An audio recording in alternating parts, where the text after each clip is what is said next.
Yeah, hello everybody, and welcome back to Elf Baits. So this is Eli, and decided to jump on the bandwagon and try out the D&D or Dungeons and Dragons 30-day challenge. I have to give a shout out to Cody over at Taking 20. Watching his 30-day Dungeons and Dragons challenge is what has convinced me to do these as videos rather than just posts online. It's an excuse to get in and do more videos, but also, I don't know, it's fun to share who I am as a gamer and where I come from as a gamer, which really is a great lead on, or lead in, to the first question in the 30-day challenge, which is, how did I get started? So, I have been gaming since I was 8. I'm 46 now, which means I have been gaming for the last 38 years. So, I've gone through all of the editions except for 4th. I skipped 4th. But how did I get started? Well, first of all, I grew up in a household that was not adverse to fantasy. I grew up on fairy tales. I grew up on folklore. My father is from Germany. He is German. He's not just like a soldier who was over there or born over there or something like that. He is German. So is my grandmother, who came with him. So when I was very little, before I heard English fairy tales, I heard German fairy tales. Now, I can't speak the language more than to not starve and to always be able to find a bathroom at this point in my life. But my mother tells me I spoke German before I spoke English. So anyways, so I had a background in hearing fairy tales and folklore, was always encouraged to use my imagination as a child. So even before I knew that there was such a thing as D&D, and even before there was such a thing as D&D, I was playing heroes and warriors, and I was very typical of a child of the 70s, and I was a cowboy, and I was a spaceman, and I was G.I. Joe, and I used to do radio plays of my favorite TV series, which back when I was a kid was MASH. The neighbor boy, who was several years older than myself, I think I was in 1st grade at the time and he was in 6th grade. Him and I shared a love of model trains, as well as the TV series MASH. So we would do our own radio plays with the tape recorder I got one Christmas of MASH, including voices and news stories and situations. So role playing is in my blood. Growing up, my father, I mentioned him, mother and him divorced very early in life, and so my brother's father was also my father for some time. I say my brother's father because, well, there was never an officialization of the relationship, but anyways, he's not a stepfather, but he was there for me for a good chunk of my life. He was an academic. He actually still is to this day. And so social life with adults in those early days was often with the college set, which meant visiting apartments with Tolkien posters and hearing people talk about all of these early fantasy authors who I must admit I have not read many of, because I grew up hearing so much about them that very few of the stories of the books actually held any surprise or wonder for me, because when I get to page whatever and I read about da-da-da happening, suddenly, it's just, oh, I've heard this before. Anyways, flash forward, and I am now 8.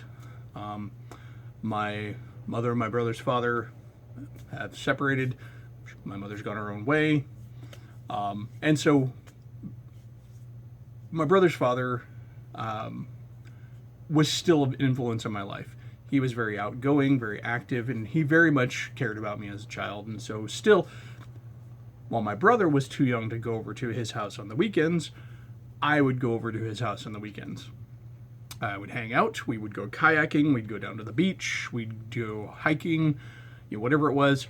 But it was also a chance to hang out with the kids that I had left behind in one of the old neighborhoods. I mean, I had moved around a lot, and so friends were very much, if I could get a hold of one of those friends and latch on to them, it's very important to me. We had moved 3 times between the ages of 4 and 8. And so while I was making new friends in my new neighborhood, had an opportunity to visit old friends. One of those friends was a guy who lived in the neighborhood where my brother's father lived. His name was Henry. So Henry and I had met in 2nd grade, the only actual grade that I spent in the same neighborhood, but we were very much kindred spirits. We liked to use our imaginations. Knights and Dragons were neat. Star Wars was the top of our list. And so on one of these visits, I went over to Henry's house. And Henry had something new to show me. He was very excited to show me. So Henry takes me to his room, and there he has this box. It's 1979. So I'm assuming at that time it would have been the blue box set, with the, for the basic Dungeons and Dragons set. I didn't know about AD&D at this point. So, we sat down, we made characters, we rolled some dice. Looking back on that, I think we played it very wrong. I think we played it more like a board game where the map was exposed to both of us and we didn't have a DM. We just both had a character and we went through it. Okay, we're here's where we start. Here's the doorway to the caves. And okay, well, we go down this hallway and we're checking for traps.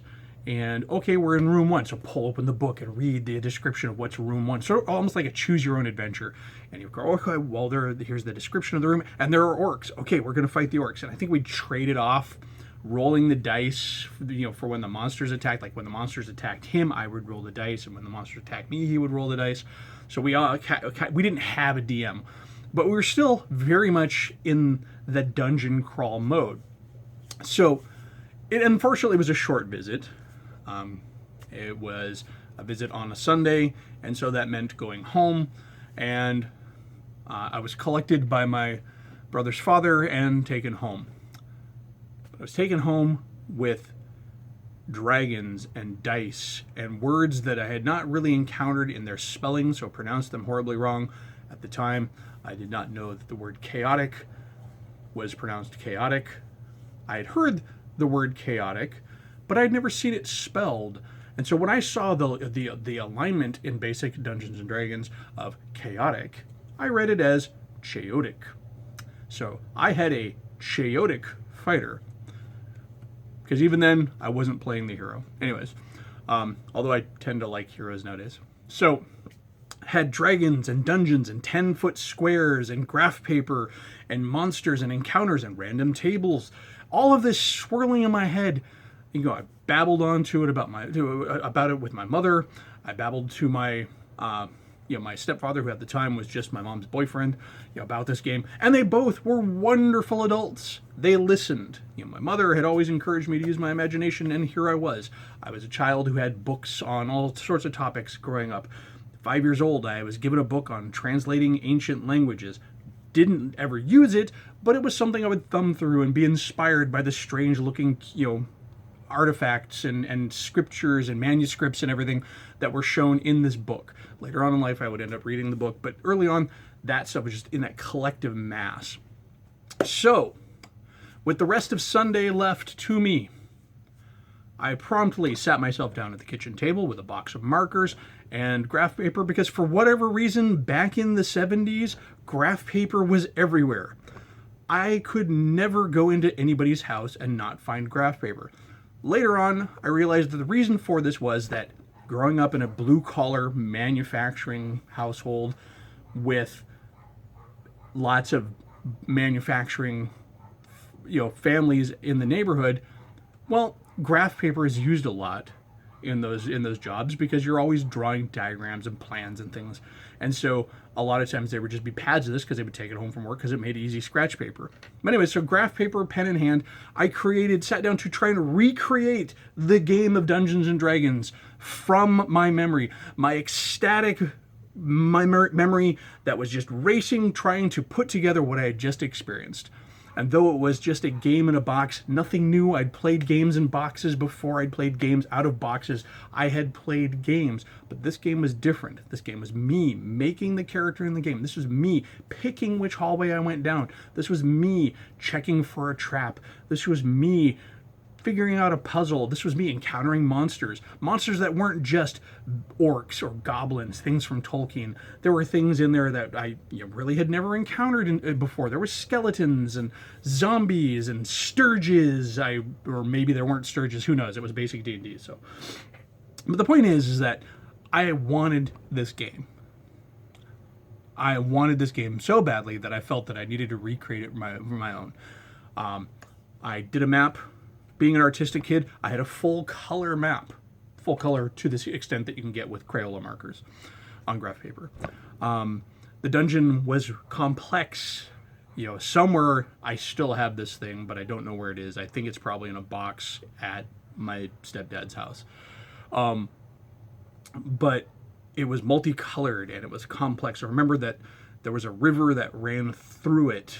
And the name of the adventure was profound, and not, because I was 8 and so it was cheesy. It was the Temple of Elf Doom. Yeah, the Temple of Elf Doom. That was the first adventure I ever created, but it was the first thing I ever did on my own as for D&D or any similarity to D&D. I created my own adventure, so I was starting off as a DM already then. So I created this dungeon. It even had lore. I had even decided that it was going to have lore. Why not have lore? In Lord of the Rings, there are inscriptions at the gates to Moria. There are rhymes and riddles on the map, leading to Lonely Mountain. There are songs and ballads sung by hobbits and dwarves.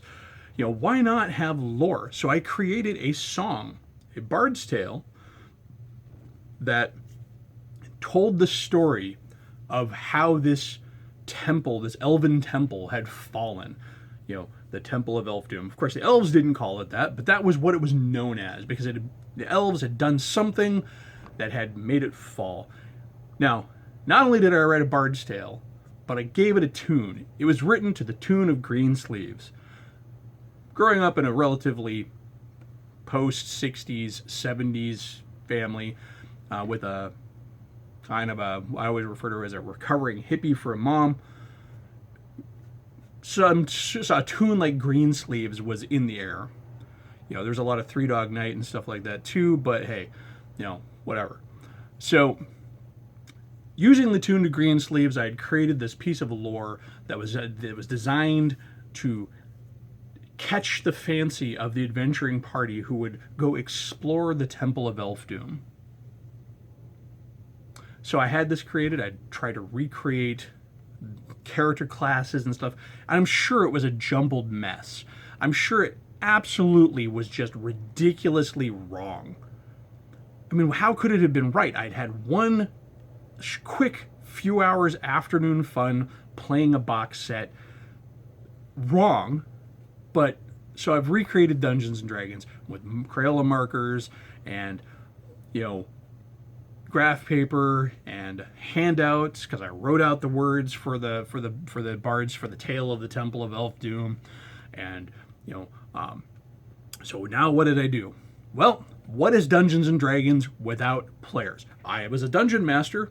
I was already decided I was a dungeon master. I didn't know what the hell I was doing, but I was going to be the dungeon master. So, where did I find my players? Well, there are kids in my neighborhood. But you know what? This is the 70s. Dungeons and Dragons is that weird game. You don't just go out and tell people that you play Dungeons and Dragons. That's a good way to get yourself chased off the playground. That's a good way to get a wedgie. That's a good way to get beat up. Because it's weird at that time. People aren't really getting it. So who did I go to? My mother.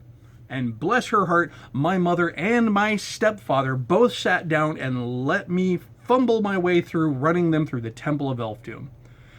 They let me sing the song, the Bard song, to the tune of Green Sleeves, about elves and how a curse had befallen them, and the temple was beset by an army of the undead, until the temple itself sunk into the earth, and the waters of the nearby river flowed through it, cutting the temple in two. And this was my beginning into the game.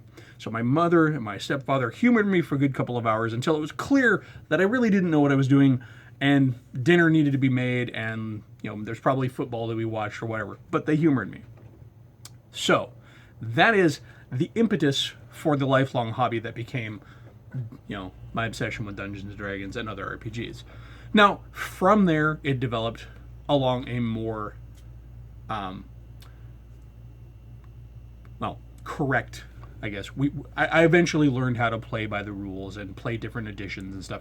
And this started by finding out that other kids in my neighborhood played the game. While I had moved there, at the end of second grade and at the beginning of third grade.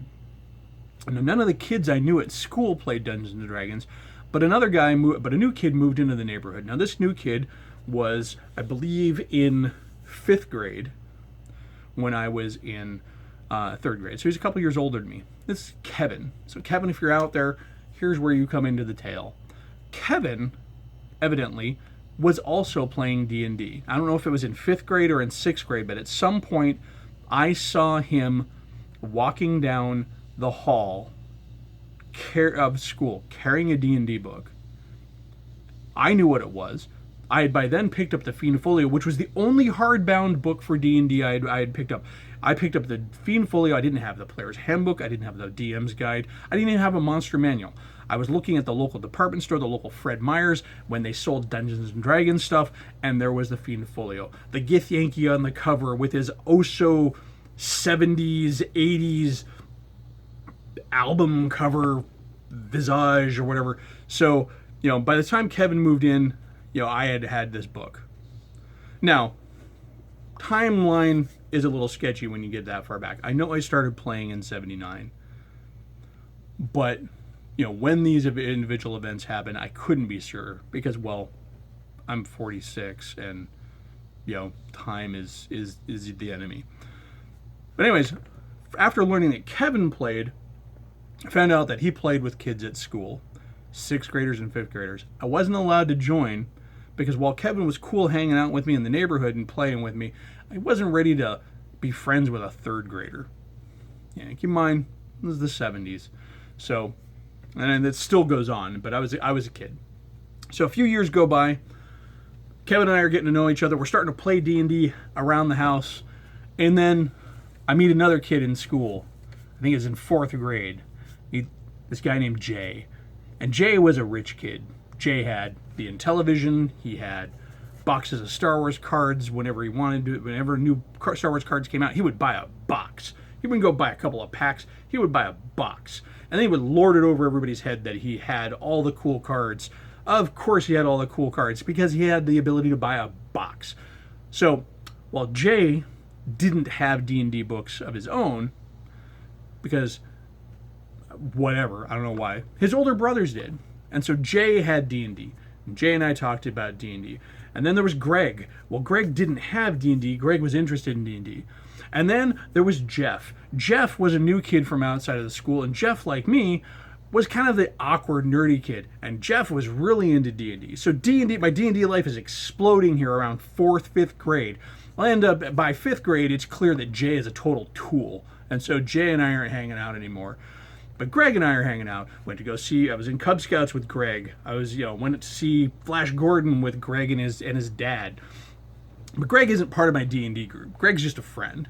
So we got Greg, it's just a friend, but he knows about D&D. But Jeff knows D&D. Jeff and I are hanging out. We're talking about D&D. Meanwhile, at home, so I've got school friends who are into D&D. I've got home friends in the neighborhood who are playing D&D. Kevin and I are playing Dungeons and Dragons. His older brother is in on it. His older brother is like 3 years older than Kevin. So Brian is playing with his younger brother and his friends. So that's awesome. Kevin and Brian's cousin moves in next door to their house. So now we got Josh and Seth. These guys are all playing D&D too. We're all playing D&D. It's this giant golden age where we're making characters and we're conquering the Isle of Dread and we're just having a great time. And then my parents moved me away. After 6th grade, halfway through 2nd grade, oh wait, gotta back up. It doesn't stop with Jeff and Jay and Kevin and Brian and Josh. Get to 6th grade, all my friends went to a different school in 6th grade.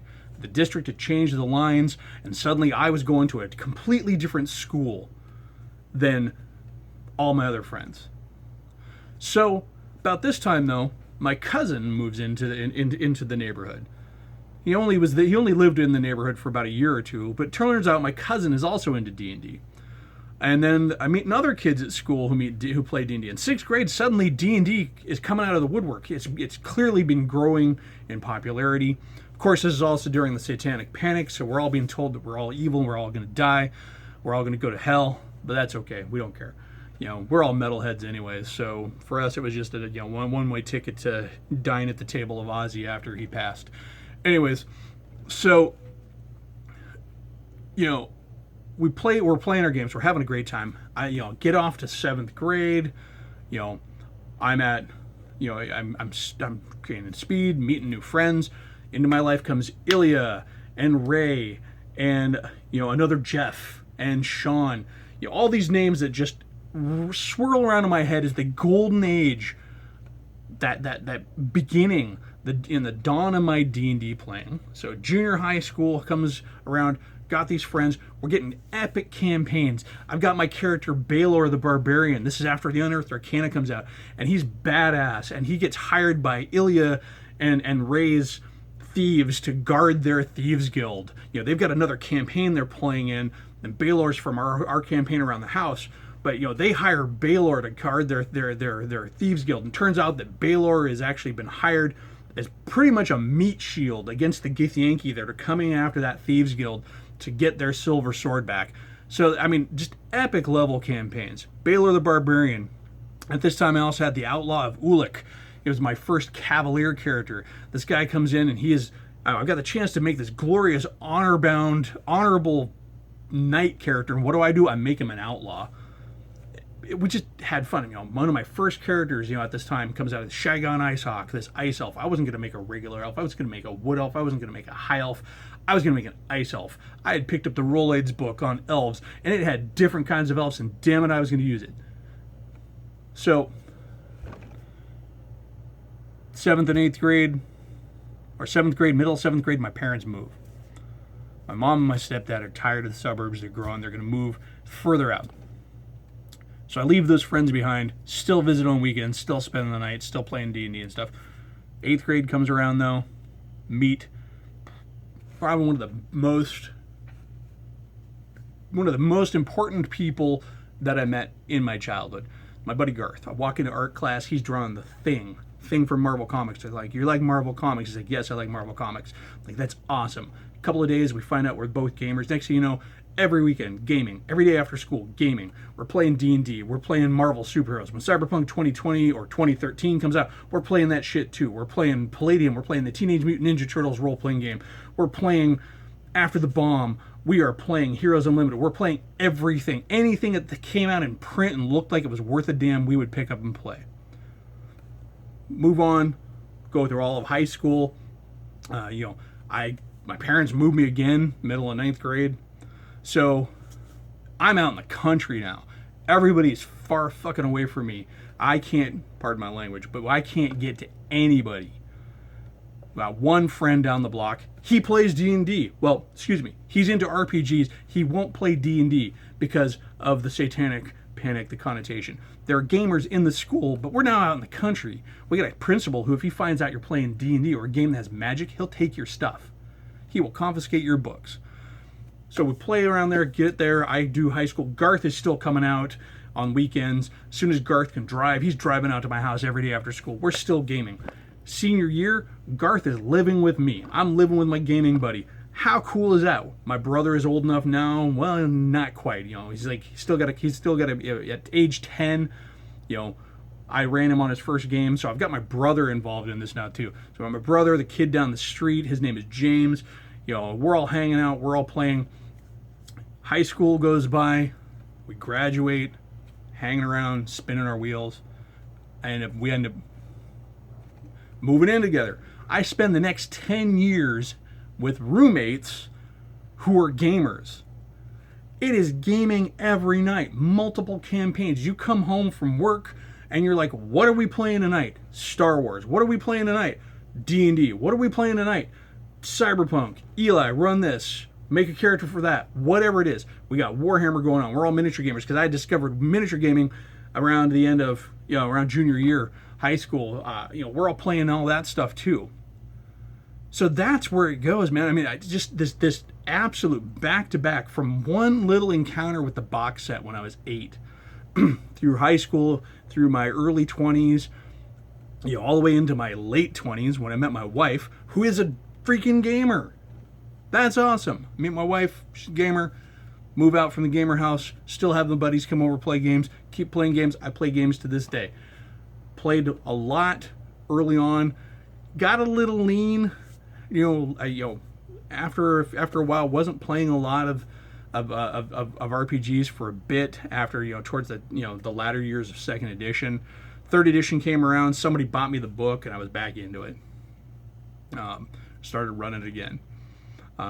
Played third edition pretty well. Skipped fourth. Wasn't going to get into fifth until I started hearing good things. Back into it, loving it, absolutely adore it. So anyways, we are here. That's how I'm here. From one encounter with a box to today.